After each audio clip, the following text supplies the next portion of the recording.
SwimOutlet.com delivers the best online shopping experience. With an extensive selection and the lowest prices, you're guaranteed to find the product you need. Here's what you get. Free shipping on all orders over $49. Free 1 to 2 day shipping on all orders over $99. All orders placed by 6 p.m. ship out the same day. Shop at SwimOutlet.com, the web's most popular swim shop.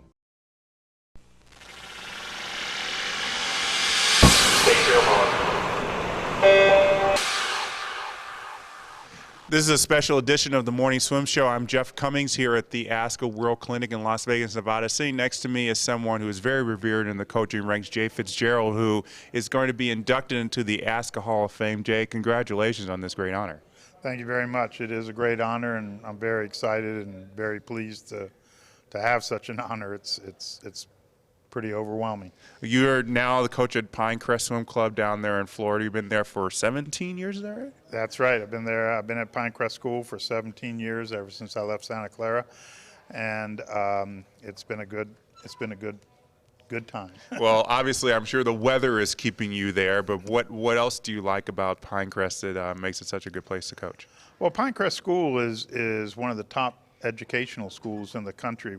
The school has won several awards, and when I was in Santa Clara, I mean, I had 3 young sons that were in, elementary through pre-primary school, and when the opportunity first came up and Pinecrest contacted me, I was very happy where I was at Santa Clara. However, we were looking at our own children and their educational needs, etc. And I spoke to a good friend of mine, Greg Troy, who's also going in on this class tonight. So Greg and I talked, and he has 3 sons as well. So there's some similar, and they're similar ages and similar names even. Wow. He explained to me the benefits he felt that he was achieving for his family, while still being able to coach competitively at the bowl school, and told me I should really seriously look at it. So I did. And you've done really well there. I want to go back, not to Santa Clara. I'm going to go further back to your first coaching job that I heard was at the Country Club of Virginia in Richmond. Is that right? That was my very first coaching job. Absolutely. It was the Country Club of Virginia in Richmond, Virginia. I was a student at Virginia Commonwealth University in Richmond, and a swimmer, but that term would be used pretty loosely if you ever watched me. I wasn't that good, but I had a great mentor in Jack Schultz, who was my coach, who brought me to my first ASCA clinic in 1972 because I was trying to be a journalist in my major, and he wanted me to shift my major to physical education and get into coaching, and he wanted me to coach the age group program we were running out of the university. So that summer, an opportunity opened at Country Club of Virginia for me to go there, and Jack encouraged me to do that, and I did, and I got bit really bad. We had a pretty successful season, and I didn't realize that after the first meet we had won, everybody was like congratulating me, and all these doctors and lawyers and bankers and really professional people, and I was like, wow, this is a nice thing. Well, then I found out later they hadn't won a meet in 7 years, so it was a pretty big thing.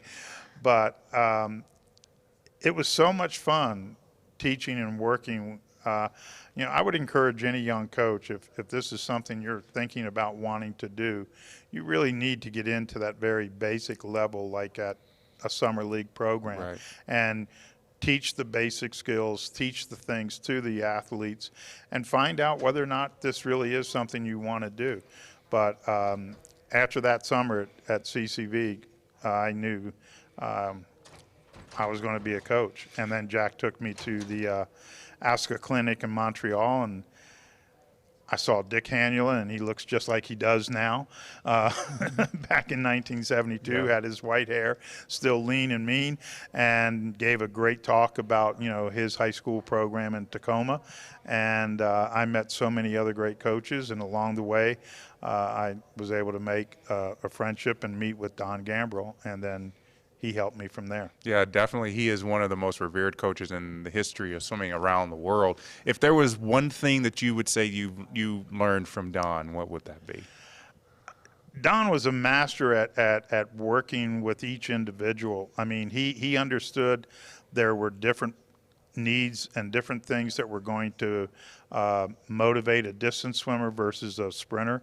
And even within the sprint group, we had Johnny Skinner and Jack Babashoff, and those were two totally different personalities in those days. And we had Casey Converse, the first man to ever break 15 minutes in the mile at the NC2As or anywhere. And then we had great backstroker like Carly Barracow and IMers like Mike Currington and things. And Kevin Mills was our good breaststroker that you might be able to relate to this, Jeff. Kevin couldn't swim very well during the season, but once he got his rest and we went into the SECs, he was totally a different breaststroker than he was during the season. So Don had that gift of being able to communicate with each athlete and understanding how to design a program for each athlete that was going to benefit each athlete. And to this day, I still write and pattern most of my workouts off of what I learned from Coach Gambrill, because I still have a distance set and I look at the people that are in that lane and what those sets are going to be.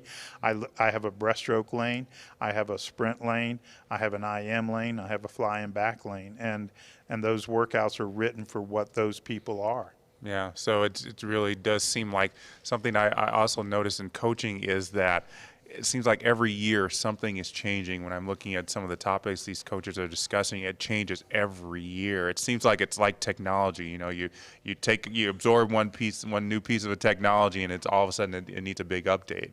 Well, that's true, and Coach Gambrill, I think, identified that way early, because in the summers he sent me out and had me go work with Paul Bergen at Nashville and wanted me to learn the things that Paul was doing that was so successful at Nashville. And Coach Bergen at that time had, you know, a remarkable team and was doing some great things with Nick Nevitt and Tracy Calkins and Joan Pennington and the like. And Coach Gambrill was not bashful about stealing from anyone. You know, when I came back, he wanted me to show him the drills and the things that I learned from Coach Bergen, and we implemented a lot of that into our daily training program at Bama the very next year. The year after that, Don sent me to work with Skip Kenny at Cincinnati, and I learned a completely another set of philosophies and another way of doing things, and Skip was a master at team motivation and making everybody believe in the team and the team goals and things along those lines. And so, I mean, I was very blessed to have three great mentors at a high Olympic level, and was very blessed very early on to have Jack Schultz see something in me when I was at VCU and say, you know, I think you need to come to ASCA. And he was he was Ron Ballator's roommate at SIU. Wow. So whenever we would have a hard practice and things weren't, you know, going, or we wanted to have a break, we would always ask Jack to tell us a Ballator story, and there were some great stories. Yes, everybody's got a Ballator story. Well, from the Country Club of Virginia to Pinecrest and now here in the Hall of Fame, Jay Fitzgerald, congratulations. Thank you. I'm sure there's a lot more to come from you, and we look forward to it. Thank you very much, Jeff. All right, so that's it. Jay Fitzgerald here on the Morning Swim Show. I'm Jeff Cummings. Thanks for watching. Thank you.